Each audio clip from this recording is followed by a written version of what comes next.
जय श्री भक्तों, आप सभी का हमारे YouTube चैनल में स्वागत है। ज्येष्ठ मास महात्म्य की इस अनमोल कथा श्रृंखला के अध्याय 21 में आज की कथा है एक अंधे ब्राह्मण, उसकी श्रद्धा और ज्येष्ठ मास में किए गए पुण्य के उस चमत्कार की जो न केवल उसे दृष्टि देता है बल्कि उसके पुण्य से पूरा नगर ज्येष्ठ व्रत की महिमा समझने लगता है। अब कथा प्रारंभ करते हैं। बहुत वर्षों पहले काशी के समीप एक छोटे से गांव में एक ब्राह्मण जन्म लेता है।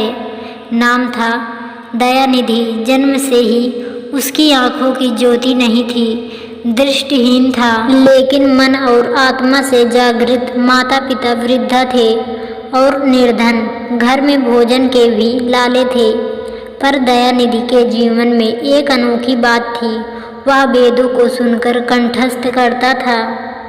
शब्दों की शक्ति इतनी थी कि उसने श्रवण और स्मरण से ही शास्त्र, पुराण, उपनिषद कंठस्थ कर लिए। गांव के लोग कहते, अरे यह अंधा ब्राह्मण क्या करेगा? किसी के विवाह में बुलाना ठीक नहीं, यह अपशगुन है। किंतु दयानिधि ने कभी किसी से शिकायत नहीं की। वह प्रतिदिन गंगा तट पर बैठता और आत्मा से प्रार्थना करता, हे प्रभु, तुमने आंखें ली पर वाणी दी, मुझे इतना बल दो कि मैं अपने स्वर और वाणी से संसार को धर्म का ज्ञान दे सकूं।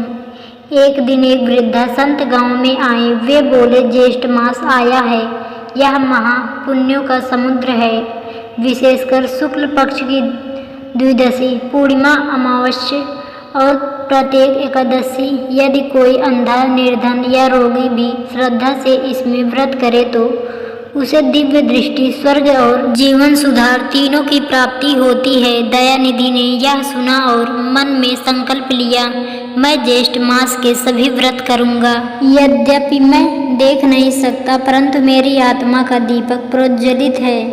अब देखिए दयानिधि का भाव। हर सोमवार वह उपवास करता, बिन देखे तुलसी पर जल चढ़ाता, धरती पर बैठकर गायत्री मंत्र का जाप करता, गंगा तट पर जाकर कहता, हे माँ गंगे, मैं तुझे नहीं देख सकता, परंतु मेरी आत्मा तुझ में स्नान करती है। और फिर जल में खड़ा होकर स्तुति करता। गांव के कुछ बालक उसका मजाक उड़ाते, अंधा ब्राह्मण गंगा नहाने आया है, तुलसी को पानी देगा या किसी कुत्ते को? पर वह हंसता और कहता, जब हृदय शुद्ध हो तो कोई अपमान नहीं कर सकता। ज्येष्ठ पूर्णिमा की रात थी। दयानिधि उपवास और जाप में था।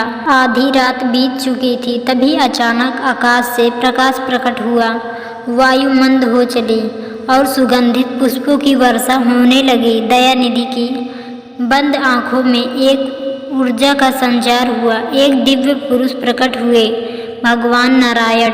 वे बोले, हे धर्मनिष्ठ ब्राह्मण, तू अंधा होकर भी आत्मा से जागृत रहा। तेरे व्रत, ताप, जाप और श्रद्धा ने त्रिलोकों को पुलकित किया है। आज मैं तुझे दिव्य दृष्टि देता हूँ। क्षण भर में दयानिधि ने पहली बार संसार को देखा। उसकी आंखों से निकले आंसू, भाव विहीन दर्शन। उसने सबसे पहले गंगा माता को देखा, फिर तुलसी के पौधे को, फिर अपनी बूढ़ी माँ का चेहरा। वह रो पड़ा, प्रभु, ये आंखें देकर आपने मुझे नया जन्म दिया। अगले दिन पूरी काशी नगरी में खबर फैल गई, अंधे ब्राह्मण को ज्येष्ठ व्रत से दृष्टि प्राप्त हुई। लोग भागकर आए जो उसे तिरस्कार करते थे। अब उसके चरणों में बैठकर बोले, हमें भी व्रत की विधि बताओ। दयानिधि ने कहा, व्रत करने के लिए नेत्र नहीं, श्रद्धा चाहिए। यदि कोई अंधा भी व्रत करे तो भगवान स्वयं उसके लिए दृष्टि बन जाते हैं। ज्येष्ठ मास का महत्व। इस कथा में यह अध्याय हमें क्या सिखाता है, आइए जानते हैं। धर्म का अभ्यास शरीर से नहीं, आत्मा से होता है। यदि आप देख नहीं सकते, सुन नहीं सकते, चल नहीं सकते, फिर भी ईश्वर को पा सकते हैं। ज्येष्ठ मास का व्रत दिव्य शक्तियों को जागृत करता है। यह व्रत कर्म बंधनों को काटता है, चिंता की शुद्धि करता है और जीवन में आलोक लाता है। जो तिरस्कृत है वही भविष्य के तीर्थ बनते हैं। दयानिधि को समाज ने ठुकराया, पर भगवान ने उसे चुना। ज्येष्ठ मास केवल पवित्र स्नान या दान तक सीमित नहीं बल्कि आत्मिक उन्नति का मार्ग है।